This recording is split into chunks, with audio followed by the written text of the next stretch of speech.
India voice देख रहे हैं आप और मैं हूं आपके साथ प्रज्ञा मिश्रा। बुलेटिन की शुरुआत करेंगे बड़ी और अहम खबर के साथ। तो सबसे पहले बात कर लेते हैं पश्चिम बंगाल की सियासत से बड़ी खबर सामने आ रही है। आपको बता दें, अमित शाह आज कोलकाता में भारतीय जनता पार्टी का संकल्प पत्र जारी करेंगे। वहीं इसे लेकर अमित शाह ने ट्वीट कर कहा कि टीएमसी की भय राज्य से त्रस्त बंगाल अब परिवर्तन चाहता है और बीजेपी का यह संकल्प पत्र उसी बदलाव का आधार बनेगा। संकल्प पत्र जारी करने के बाद अमित शाह पश्चिम मेदिनीपुर के डेबरा में जनसभा को भी संबोधित करेंगे। वहीं खड़गपुर में रोड शो के जरिए जनता से जुड़ेंगे। बंगाल चुनाव से पहले बीजेपी का यह कदम सियासी तौर पर बेहद अहम माना जा रहा है।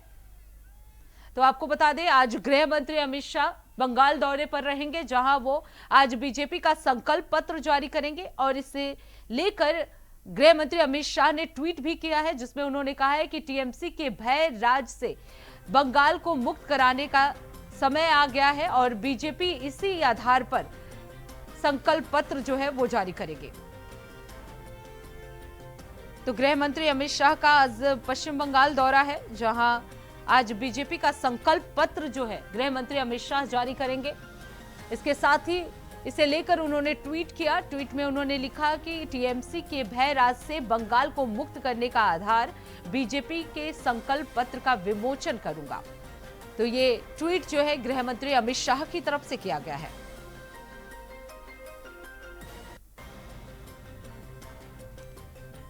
तो कोलकाता में आज बड़ा कार्यक्रम, गृह मंत्री अमित शाह जो है पश्चिम बंगाल के दौरे पर रहेंगे। अब रुक कर लेते हैं अगली खबर की। पश्चिम बंगाल से ही जुड़ी एक और बड़ी खबर आपको बता दें एआईएमआईएम ने हुमायूं कबीर की पार्टी से अपना गठबंधन तोड़ दिया है। यह फैसला कबीर के एक विवादित वीडियो के सामने आने के बाद लिया गया। आपको बता दें, एआईएमआईएम ने साफ कहा है कि हुमायूं कबीर के बयान का समर्थन नहीं करती है। पार्टी ने यह भी ऐलान किया कि वो अब बंगाल का चुनाव स्वतंत्र रूप से लड़ेगी और फिलहाल किसी भी दल से गठबंधन नहीं करेगी। इस फैसले से राज्य की सियासत में हलचल तेज हो गई है। अब देखना होगा कि इसका चुनावी समीकरणों पर क्या असर पड़ता है। तो बंगाल में यह बड़ा सियासी झटका जो है वो देखने को मिला है। आपको बता दें, एआईएमआईएम ने हुमायूं कबीर से गठबंधन जो है वो तोड़ दिया है। वीडियो विवाद के बाद ये बड़ा एक्शन जो है एआईएमआईएम की तरफ से लिया गया। उन्होंने कबीर यानी हुमायूं कबीर से अब दूरी बना ली है। तो ये बड़ी जानकारी, बड़ी अपडेट आपको हम बता दें। वीडियो विवाद के बाद एआईएमआईएम की तरफ से ये बड़ा एक्शन जो है वो लिया गया है। एआईएमआईएम ने कबीर से अब दूरी बना ली है। उनका साफ तौर पर कहना है कि उनके बयान का समर्थन जो है एआईएमआईएम की तरफ से नहीं किया जाता है। वहीं इस खबर पर विस्तार से जानकारी देने के लिए हमारे साथ विजय आनंद सिंह जी जुड़ चुके हैं। विजय आनंद सिंह जी, सबसे पहला सवाल तो यही कि ये गठबंधन टूटने की असली वजह क्या वीडियो विवाद है या पहले से ही तनाव था? प्रज्ञा, आज बंगाल के लिए बहुत अहम दिन है। बंगाल के लिए अहम दिन इसलिए, जो आपने पहली खबर बताई अपने दर्शकों को कि आज संकल्प पत्र भारतीय जनता पार्टी का जारी होने वाला है, अमित शाह जारी करने वाले हैं और इसी पर हम लोग अभी देख रहे थे। तब तक एक और बड़ी खबर आ गई, जो हुमायूं कबीर जिसकी चर्चा आप कर रही हैं। हुमायूं कबीर का एक वीडियो वायरल हुआ और उस वीडियो के वायरल होने के बाद एआईएमआईएम के अध्यक्ष असदुद्दीन ओवैसी का ट्वीट आया और उन्होंने अपना गठबंधन तोड़ लिया। कुछ दिनों पहले वो गठबंधन बना था, कितनी सीटों पर लड़ने का वो सारे लोगों के प्लान हो गए थे, उम्मीदवारों के नामों की घोषणा भी हो गई थी और माना यह जा रहा था कि एक थर्ड फोर्स के रूप में, एक बड़ी चुनौती के रूप में ममता बनर्जी के सामने ये खड़े होंगे। लेकिन जो वीडियो आया उसके बाद अल्पसंख्यक हित की बात करने वाले, मुस्लिम हित की बात करने वाले ओवैसी ने अपना संबंध तोड़ दिया। जाहिर सी बात है, जो आपने कहा सही है, वो वीडियो जो वायरल हुआ उस वीडियो से उन्होंने अपने आप को किनारा किया और लिखा भी है अपने ट्वीट में कि हुमायूं कबीर के खुलासों ने बंगाल की मुसलमानों की असुरक्षा को उजागर किया है और एआईएमआईएम ऐसे किसी भी बयान से खुद को नहीं जोड़ सकती जिससे मुसलमानों की गरिमा पर सवाल उठे। अब मुस्लिम वोट बैंक को लेकर ये सवाल उठते रहे हैं और उंगली उठती रही है असदुद्दीन ओवैसी पर कि वो भारतीय जनता पार्टी की बी टीम के रूप में काम कर रहे हैं, जिसके उसका नतीजा भी बिहार के चुनाव में देखने को मिला। बिहार के चुनाव में एक बड़ा असर दिखाई दिया उनको जो वोट मिला, उनको जो सीटें मिली, उससे विपक्ष को नुकसान हुआ और भारतीय जनता पार्टी को फायदा मिला। अब इसी को जोड़ के पश्चिम बंगाल में भी देखा जा रहा था। मुर्शिदाबाद, उत्तरी 24 परगना, मालदा, दक्षिणी 24 परगना, पूर्वी बर्धमान, ये वो जिले हैं जहां पर मुस्लिम प्रभावित, मुस्लिम बहुल इलाका है और यहाँ से ममता बनर्जी को काफी बढ़त मिलती थी और एक मजबूती मिलती थी। और वहां उसको डैमेज करने के लिए ये माना जा रहा था कि ये कारगर होंगे ये गठबंधन। अब AIMIM के गठबंधन से अलग होने के बाद वो अकेले चुनाव लड़ेंगे तो उसका क्या इम्पैक्ट पड़ेगा वो तो आने वाले दिनों में पता चलेगा। लेकिन एक इस वीडियो वायरल ने पश्चिम बंगाल की इस चुनावी रण में एक बड़ा बवाल मचा दिया है। अब इसके लिए भारतीय जनता पार्टी को भी सोचना होगा, क्योंकि भारतीय जनता पार्टी ये सोच रही थी कि इससे तो कुछ फायदा तो मिलेगा इन इलाकों में। हालांकि इन इलाकों में देखिए SIR का भी इम्पैक्ट है। मुर्शिदाबाद में 4,55,137 वोट कटे हैं, उत्तरी 24 परगना में 2,65,077 वोट कटे हैं, मालदा में 5,88,657 वोट कटे हैं, दक्षिण 24 परगना में 2,22,929 और पूर्वी वर्धमान में करीब करीब 1.5 लाख वोट कटे हैं। तो ये जो वोट कटे हैं इसका नुकसान और फायदा ममता बनर्जी को तो होगा, लेकिन अब इस वायरल वीडियो के बाद सियासी बवाल तो मचा है और अब इसको लेकर ममता बनर्जी को भी थोड़ी हो सकता है थोड़ी राहत मिले कि अगर मुसलमानों के ऊपर से उनका भरोसा इसी इलाके में, देखिए जो हुमायूं कबीर है वो मुर्शिदाबाद का जो इलाका है उसी इलाके में उनका आधार है, उससे बाहर वो आधार नहीं है। मालदा है, मुर्शिदाबाद है और वीरभूम का एक हिस्सा है, यहीं पर है। 22 सीटें हैं यहाँ पर। पिछली बार 20 सीटें TMC जीती थी, 2 सीट बीजेपी जीती थी। उसमें से एक वो भी हुमायूं कबीर भी है इस 20 सीटों में। तो अब यही है कि हुमायूं कबीर कह रहे हैं कि ये AI के जरिए इसको बनाया गया है और हमने ऐसा कुछ नहीं कहा है। अब कितना विश्वास मुस्लिम वोटर्स, उनके जो समर्थक हैं वो करेंगे और अगर वो करते हैं तो उनके साथ रहेंगे या नहीं करते हैं तो फिर वो जाहिर सी बात है कि शिफ्ट होंगे तो ममता की तरफ शिफ्ट होंगे तो ममता को थोड़ी मजबूती तो जरूर मिलेगी। बिल्कुल आनंद जी, इस पर देखना होगा। हाँ बिल्कुल आनंद जी, क्योंकि जिस तरीके से आप बता रहे हैं कि लगातार बिहार के चुनाव में भी AIM ने अच्छा प्रदर्शन किया, तो अब क्या माना जाए अगर इस गठबंधन को AIMM ने तोड़ दिया है तो इसकी चुनावी रणनीति जो है वो कमजोर पड़ती हुई नजर आएगी? जाहिर सी बात है एक रणनीति थी। एक रणनीति ये थी कि AIM और इनकी पार्टी जो नयन पार्टी है हुमायूं कबीर की, ये दोनों लोग मिलकर लड़ेंगे तो जो मुस्लिम वोटों का बिखरा होगा, कुछ वोट जाहिर सी बात है कि अगर वैसी हैं तो वैसी को भी कुछ वोट मिलेगा, चाहे वो 0.5 ही मिले प्रतिशत या 10 वोट ही मिले, लेकिन जो वोट मिलेगा वो नुकसान उधर ही होगा। तो हुमायूं कबीर अगर ममता बनर्जी से बाहर निकले हैं, अलग होकर लड़ रहे हैं, अपना आधार मजबूत कर रहे हैं, तो उन्होंने ओवैसी का साथ लिया, उनका समर्थन दिया। अब जब दोनों अलग हो जाएंगे तो जाहिर सी बात है कि इसका इम्पैक्ट पड़ेगा, हुमायूं कबीर के पॉलिटिकल करियर पर भी पड़ेगा। और वो तो ओवैसी साहब तो अपनी एंट्री चाहते हैं और एंट्री के लिए ही उन्होंने इनसे गठबंधन किया था कि कुछ उससे फायदा हो जाएगा, कुछ एक आध सीटें भी उनको मिल जाएंगी और वहां पर भी उनका खाता खुल जाएगा। तो जाहिर सी बात है कि कुछ इम्पैक्ट तो पड़ेगा ही इसको लेकर। बिल्कुल, बहुत बहुत धन्यवाद आनंद विजय सिंह जी इस खबर पर विस्तार से जानकारी देने के लिए। अब रुक कर लेते हैं अगली खबर की। मथुरा से इस वक्त की एक बड़ी खबर सामने आ रही है, जहां कृष्ण जन्मभूमि और शाही ईदगाह विवाद में आज अहम सुनवाई होने वाली है। आपको बता दें इस मामले में archaeological survey of India case number 3 में अपना जवाब दाखिल करेगा। ये सुनवाई इलाहाबाद हाई कोर्ट में दोपहर 2 बजे शुरू होगी, जहां वाद बिंदु तय होने की संभावना जताई जा रही है। इस केस की सुनवाई पर सभी की नजरें टिकी हुई हैं, क्योंकि इससे आगे की कानूनी प्रक्रिया की दिशा जो है वो तय हो सकती है। वहीं आपको बता दें श्री कृष्ण जन्मभूमि और ईदगाह विवाद में सुनवाई जो है वो करीब 2 बजे के आसपास होगी। इलाहाबाद हाई कोर्ट में ये पूरी सुनवाई है। इसे लेकर अब सबकी निगाहें जो है इस सुनवाई पर टिकी हुई हैं। तो आपको बता दें अतिक्रमण और सुरक्षा पर लेकर भी ये बड़ी चर्चा जो है आज देखने को मिल सकती है। ईदगाह विवाद मामले में आज सुनवाई होने वाली है। श्री कृष्ण जन्मभूमि और ईदगाह मामले में ये सुनवाई होगी। दोपहर 2 बजे के आसपास ये सुनवाई होने वाली है, जिसकी वजह से इस केस की सुनवाई पर सभी की निगाहें जो है वो टिकी हुई हैं। इलाहाबाद हाईकोर्ट में ये सुनवाई होने वाली है। आर्कियोलॉजिकल सर्वे ऑफ इंडिया जो है वो केस नंबर 3 में अपना जवाब जो है वो दाखिल करेगा।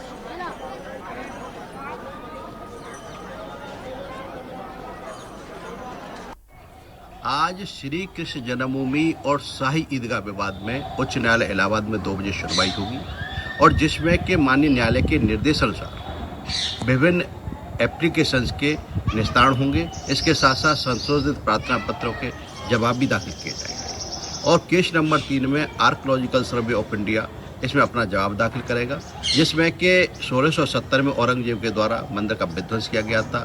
भगवान कृष्ण के विग्रह को वो आगरा ले गया था। तो इस मामले की भी आज विशेष रूप से सुनवाई होगी और हमारा माननीय न्यायालय से अनुरोध रहेगा कि इसमें बात बिंदु तय कर दिया जाए, जिससे कि केस की प्रोसीडिंग आगे आए। लेकिन शाही ईदगाह पक्ष के लोग जान करके एप्लीकेशन दे करके केस को डिले करना चाहते हैं, इसलिए इस केस की प्रॉपर रूप से सुनवाई नहीं होने दे रहे हैं। तो आज इन सभी विषयों को माननीय उच्च न्यायालय में रखा जाएगा और हम हिंदू पक्षकार इस विषय पर अपना पक्ष रखेंगे।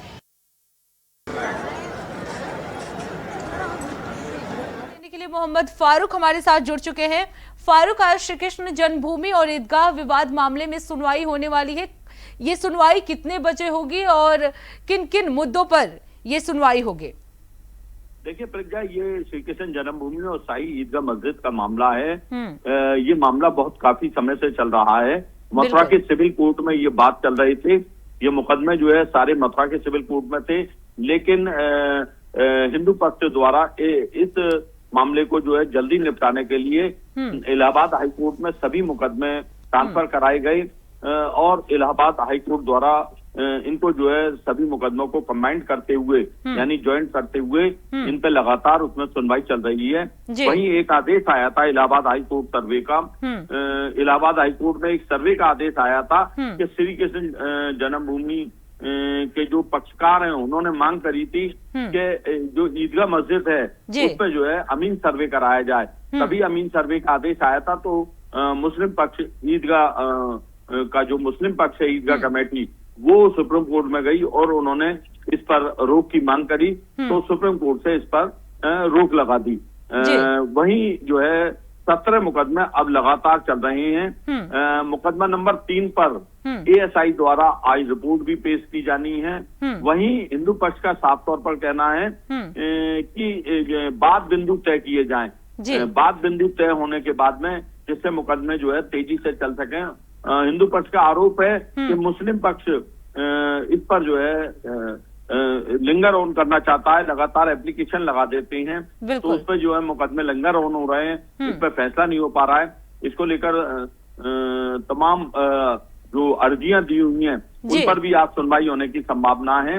2 बजे इस पर सुनवाई होगी और इलाहाबाद हाईकोर्ट में जब इस पर सुनवाई होगी तो उसके बाद देखेंगे कि क्या निकल के आता है, क्या इसमें जो है फैसला आता है और इस पर जो है बात बिंदु तय होते हैं या ASI अपनी रिपोर्ट प्रस्तुत करती है या नहीं। बिल्कुल फारूक, अब देखना होगा कि 2 बजे क्या कुछ फैसला जो है इलाहाबाद हाईकोर्ट की तरफ से इस मामले पर आता है। बहुत बहुत धन्यवाद फारूक इस खबर पर विस्तार से जानकारी देने के लिए।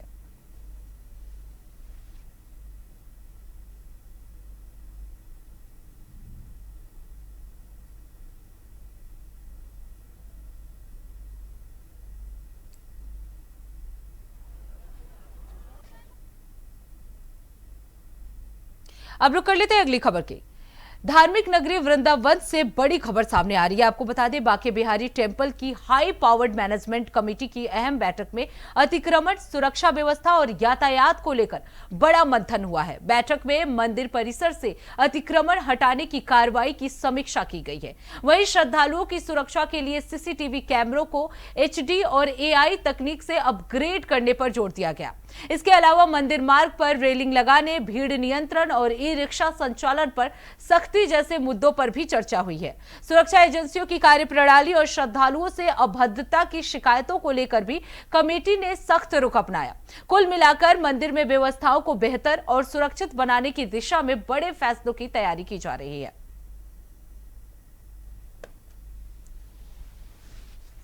हाई पावर्ड कमेटी माननीय सर्वोच्च न्यायालय द्वारा जो ठाकुर श्री बांके बिहारी मंदिर के मैनेजमेंट और प्रबंधन हेतु विगत 9 माह से कार्य कर रही है, उसकी 14वीं बैठक थी। और आज की बैठक के जो मुख्य बिंदु थे, वैसे तो कई विषयों पर छोटे छोटे बिंदुओं पर चर्चाएं हुई और सब मिला के 25 बिंदु थे, लेकिन मुख्य बिंदुओं पर जो आज फोकस रहा वो ठाकुर जी मंदिर के प्रांगण में कुछ ऐसी व्यवस्थाएं थी जो कहीं ना कहीं वहाँ की सिक्योरिटी से रिलेटेड थी, तो जिसके संबंध में ये चर्चा हुई कि जो पुलिस व्यवस्था है, जो सिक्योरिटी एजेंसी है, उनके मध्य तालमेल सुनिश्चित किया जाए। सिक्योरिटी के ऊपर विशेष रूप से आज जो एजेंसी थी उस पर हम लोगों ने फोकस किया है और अगली निश्चित तिथि पर सिक्योरिटी के जो भी इंचार्ज हैं उन्हें बुलाया जाएगा और उनसे कुछ बिंदुओं पर एक्सप्लेनेशन भी मांगा जाएगा और आगे क्या प्रक्रिया अपनाई जाएगी सिक्योरिटी एजेंसी के लिए वो भी निर्धारित की जाएगी अगली मीटिंग। अब रुक कर लेते हैं अगली खबर की। बिहार में बड़ी राजनीतिक खबर सामने आ रही है। आपको बता दें, अररिया में एक व्यक्ति की गला काटकर हत्या मामले में सियासत गर्मा गई है। इस घटना को लेकर तेजस्वी यादव ने बिहार सरकार पर जमकर निशाना साधा है। तेजस्वी यादव ने कहा कि राज्य सरकार अपराधियों को बचाने में लगी हुई है और कानून व्यवस्था पूरी तरह से फेल हो चुकी है। उन्होंने आरोप लगाया कि बिहार में रोज हत्या, लूट, अपहरण, रेप जैसी घटनाएं हो रही है, लेकिन कोई ठोस कार्रवाई नहीं हो रही है। तेजस्वी यादव ने यह भी कहा कि लंबे समय से सत्ता में रही सरकार के दौरान अपराध लगातार बढ़ रहे हैं और आम जनता खुद को असुरक्षित महसूस कर रही है। फिलहाल इस बयान के बाद बिहार की सियासत में घमासान तेज हो गया है। और क्या कुछ कहा तेजस्वी यादव ने, चलिए आपको सुनाते हैं। हमने पहले भी कहा था कि भाई अपराधी जो है विजय और सम्राट हो रखे हैं और सरकार जो है अपराधियों को ही संरक्षण देने में लगी है। सत्ता में जो लोग हैं बालू और दारू के नशे में मदहोश हैं, इनको बिहार के लोगों से कोई मतलब नहीं है। कुछ दिन पहले हमने ट्वीट भी किया था अस्पताल की स्थिति, ना स्ट्रेचर है, ना डॉक्टर है, ना दवाई है, ना इलाज है। आप जाइएगा पढ़ते स्कूल, ना शिक्षा है, ना क्वालिटी ऑफ एजुकेशन है, ना टीचर है, ना किसी सब्जेक्ट की पढ़ाई हो पा रही है, ना कंप्यूटर की पढ़ाई हो पा रही है। पढ़ाई हो, दवाई हो, कमाई हो, सिंचाई हो, सुनवाई हो, कार्रवाई हो, ये सरकार फ्लॉप हो रखी है। आप लोग भी पहले देखते हो कि चुनाव होता था तो सरकार बनती थी 5 साल के लिए। अब तो कब कितना सरकार बनाने में लगी हुई है। हमने पहले भी कहा था कि भाई अपराधी जो है विजय और सम्राट हो रखे हैं और सरकार जो है अपराधियों को ही संरक्षण देने में लगी है। सत्ता में जो लोग हैं बालू और दारू के नशे में मदहोश हैं, इनको बिहार के लोगों से कोई मतलब नहीं है। कुछ दिन पहले हमने ट्वीट भी किया था अस्पताल की स्थिति, ना स्ट्रेचर है, ना डॉक्टर है, ना दवाई है, ना इलाज है। आप जाइएगा पढ़ते स्कूल, ना शिक्षा है, ना क्वालिटी ऑफ एजुकेशन है, ना टीचर है, ना किसी सब्जेक्ट की पढ़ाई हो पा रही है, ना कंप्यूटर की पढ़ाई हो पा रही है। पढ़ाई हो, दवाई हो, कमाई हो, सिंचाई हो, सुनवाई हो, कार्रवाई हो, ये सरकार फ्लॉप हो रखी है। आप लोग भी पहले देखते हो कि चुनाव होता था तो सरकार बनती थी 5 साल के लिए। अब तो कब कितना। अब रुक कर लेते हैं अगली खबर की। खबर बाराबंकी से है, जहां भारतीय किसान यूनियन राजनीतिक के बैनर तले सैकड़ों किसानों ने अपनी मांगों को लेकर जोरदार प्रदर्शन किया। किसानों ने ये पहले गन्ना संस्थान परिसर में धरना दिया, लेकिन अधिकारियों के मौके पर न पहुंचने से नाराजगी बढ़ गई। इसके बाद किसान सड़क पर उतरा और नवाबगंज तहसील गेट के पास मुख्य मार्ग पर जाम लगा दिया।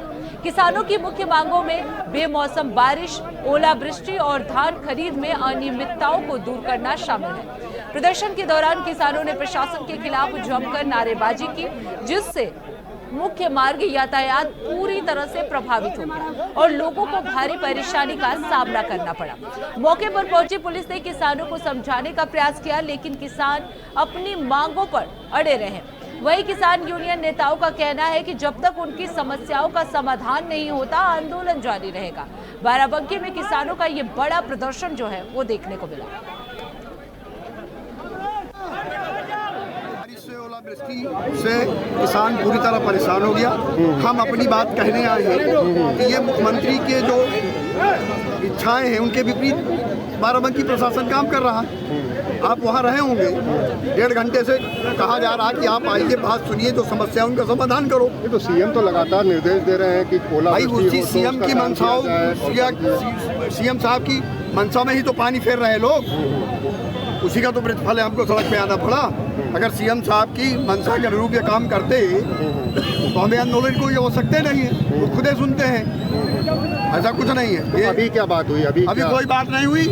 हम जनता को परेशान नहीं करना चाहते, हम बगल में बैठ रहे हैं और क्या निर्णय लेते हैं हम बैठ के फिर निर्णय करते हैं। हमको लखनऊ जाना है, पैदल जाने में क्या दिक्कत है? भाई लखनऊ जाने में अगर आप सुनने में सक्षम नहीं हो, समस्या का समाधान करने में सक्षम नहीं हो, तो हम मुख्यमंत्री जी को सुनाएंगे जो सुन रहे हैं। अरे भाई सुनने वाले को तो सुनाएंगे। क्या मांगे थी कुछ और भी? अरे पूरा ज्ञापन है हमारा, 21 सूत्री ज्ञापन है।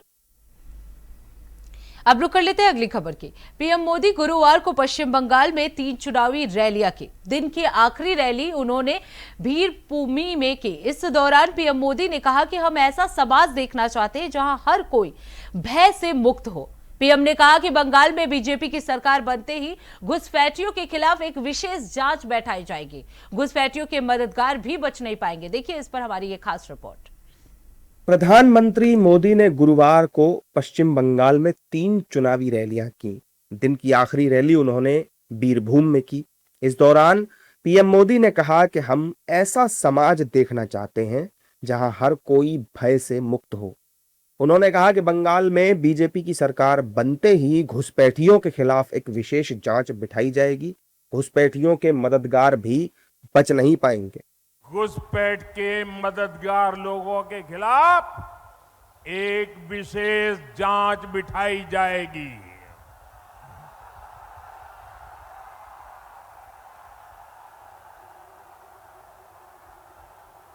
ये मेरी गारंटी है आपको।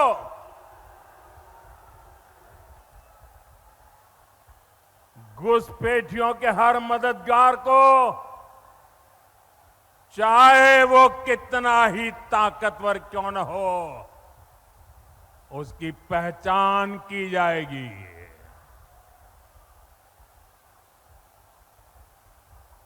घुसपैठियों को भी खदेड़ा जाएगा और घुसपैठियों के जो आका है उनको जेल में भरा जाएगा।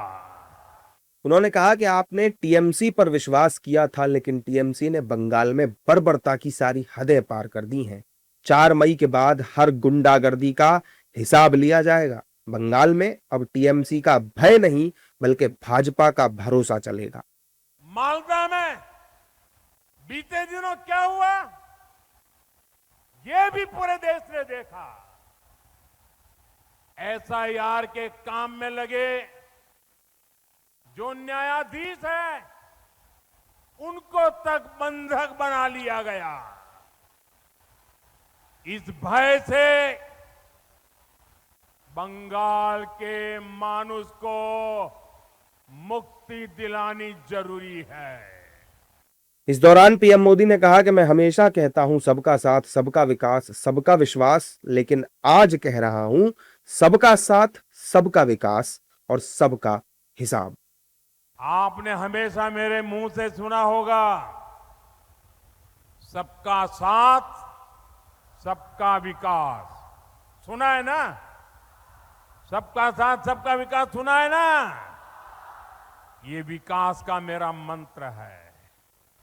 लेकिन बंगाल में मुझे और ज्यादा करना है और इसलिए सबका साथ, सबका विकास और जिन्होंने बंगाल को लूटा है सबका हिसाब।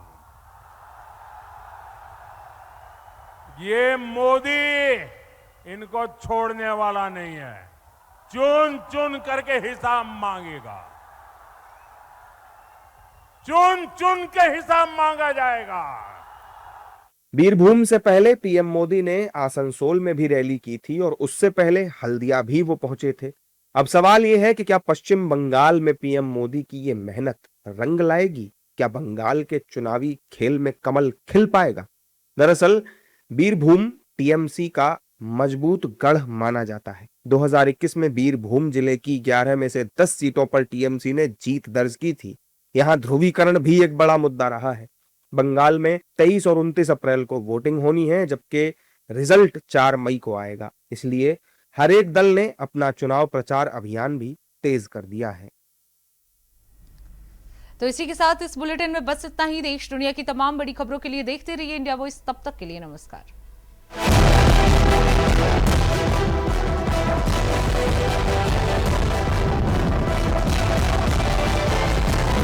इंडिया वॉइस, आपकी सोच, आपकी आवाज।